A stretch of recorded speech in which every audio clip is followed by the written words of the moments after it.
पिंकी की शादी कुछ ही दिनों पहले भारतपुर गांव में हो जाती है। एक दिन वो रसोई में काम करते करते गाना गुनगुना रही होती है। तभी उसकी सास आती है।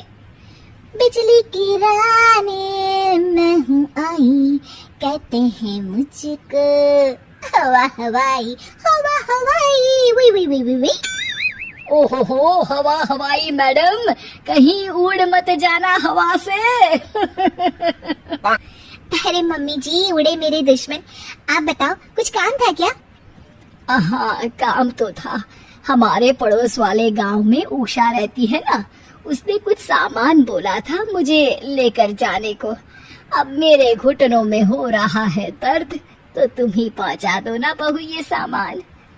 अरे वाह, इतने सुहाने मौसम में घर से बाहर निकलने को मिल रहा है, मजा आ जाएगा। ये लो बेटा, ध्यान से जाना और लौटते वक्त उस गांव के कुल देवता के मंदिर में भी माथा टेकाना। हाँ हाँ मम्मी जी, जैसा आप कहें। पर ये सब करने के लिए थोड़ा सा खर्चा पानी मिल जाता तो। अरे पानी तो तुम्हें उषा पिला देगी, और खर्चा तुम ज्यादा करना मत, ठीक है बहू? जाओ, शाम तक घर लौट आना, ठीक है बहू रानी? सास वहाँ से चली जाती है और पिंकी पड़ोस वाले गांव में पहुँचती है और उसे कुल देवता का मंदिर दिखाई देता है। पहले मंदिर होकर आऊं कि सामान देकर आऊं? चलो मंदिर ही हो आती हूँ। पिंकी मंदिर के पास जाती है, तभी उसका पैर एक पत्थर से टकराता है। हाय राम, मर गई रे। पिंकी देखती है कि वो पत्थर चमक रहा होता है। पिंकी वो पत्थर उठा लेती है। अरे, ये पत्थर तो चमक रहा है।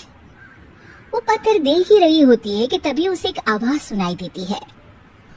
दन दना दन दन दन दन, जो तेरा मन चाहे तू बन।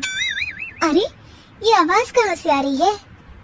जो तेरे हाथ में पत्थर है उसी में से बोल रहा हूँ मैं पिंकी। ये पत्थर है जादुई, और ये लगा है तेरे हाथों में, तो ये हुआ तेरा। अब तू जिसके रूप में आना चाहे आ सकती है। ये पत्थर हुआ तेरा। दन दना दन दन दन दन। क्या सच में ये जादुई पत्थर मेरा हुआ? अरे वाह वाह वाह वाह। पिंकी अपना काम खत्म करके घर आती है और उसकी सास रसोई में काम कर रही होती है। अब वक्त है इस पत्थर का इस्तेमाल करने का। बड़ी थकान हो गई है रास्ते में, सासू माँ से थोड़ी सेवा करवा लेती हूँ।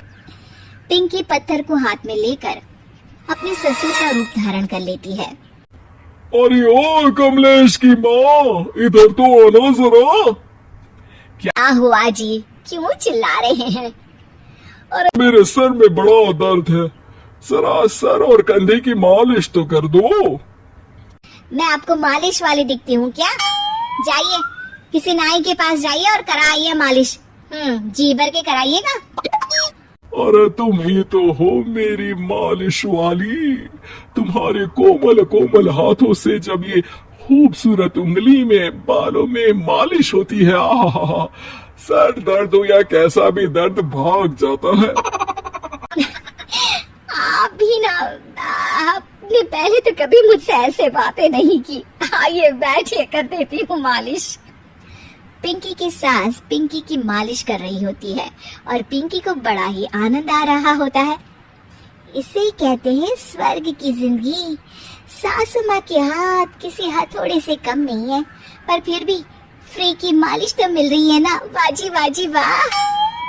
कुछ देर बाद पिंकी अपने कमरे में आ जाती है और पिंकी के असली ससुर घर आते हैं। पिंकी की सास अपनी तारीफों से बाहर ही नहीं निकली होती है।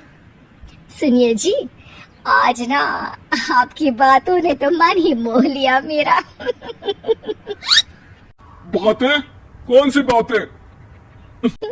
अरे वही कि मेरे इतने मुलायम हाथ और इतनी खूबसूरत उंगलियां हैं।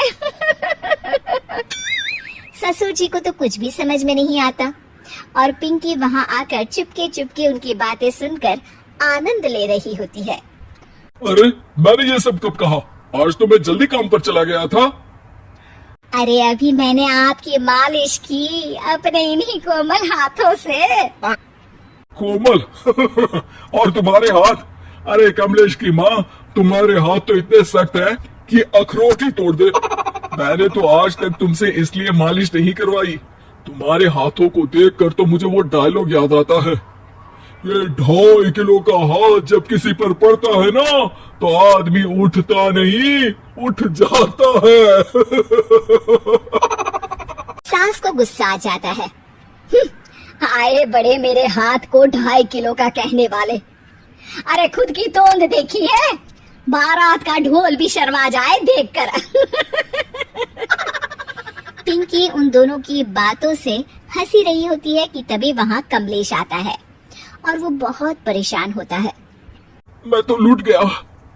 अरे क्या हुआ कमलेश? कान में कल वो गुंडा जग्गू दादा आए थे और धमकी देकर गए हैं कि 1 लाख का हफ्ता देना पड़ेगा, नहीं तो मेरी दुकान तोड़ देंगे। सभी चौंक जाते हैं। क्या पिंकी अपने पति कमलेश को जग्गू दादा से बचा पाएगी? जानने के लिए देखिए रूप बदलने वाली बहू पार्ट 2।